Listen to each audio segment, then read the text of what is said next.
As we continue to look into the country's most mysterious cold cases, we now head to Northern California in the late 60s. The summer of love was upon the country, but those happy vibes were cut off by a notorious killer who is still unknown to this day. One America's Carl Hensley revisits the case of the Zodiac Killer. It was a much more carefree time in the late 60s and early 70s in Northern California. The summer of love was upon the U.S. and the Vietnam War was coming to an end. But those good times would be marred by a killer who would go down in infamy in the San Francisco area, but never found. It all started in December of 1968, when two teenagers were headed to a school Christmas concert on their first date. Betty Lou Jensen and David Faraday made a pit stop at a restaurant, then made their way to a spot more commonly known as Lover's Lane. Shortly after 11 that night, a woman who lived nearby found their bodies near their car. Investigators believe the killer pulled up next to the teenagers' car and ordered them out before gunning them down and taking off. Then, the following summer, a similar attack happened in the neighboring city of Vallejo, where a young couple was shot in their car, with the gunman only leaving behind tread marks. The young woman in the car died at the hospital following the attack, while her boyfriend survived. The following day, police got a call from a man claiming responsibility for both attacks.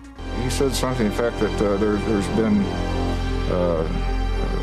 two persons shot out at the park, and he said something to the effect that I also shot those two kids last year. And then he said, kind of tauntingly, goodbye. Then the next month, 3 letters from the killer were sent to local newspapers in the Bay Area taking credit for the murders. Each also included 1/3 of a code in which the killer claimed to contain his identity. The writer demanded his letters be printed in the newspaper's front pages, or else he would go on a murder spree the following weekend until he claimed 12 more victims. 1 week later, another letter was sent to the San Francisco Examiner, this time with a name, the suspect calling himself the Zodiac Killer. After they were printed, a couple solved the code, but to investigators' dismay, the killer didn't reveal his true identity, claiming authorities would try and slow down his murderous appetite. The following month, he took his next set of victims. This time, it was 2 college students out for a picnic. They were approached by a man wearing a mask, claiming to have escaped prison.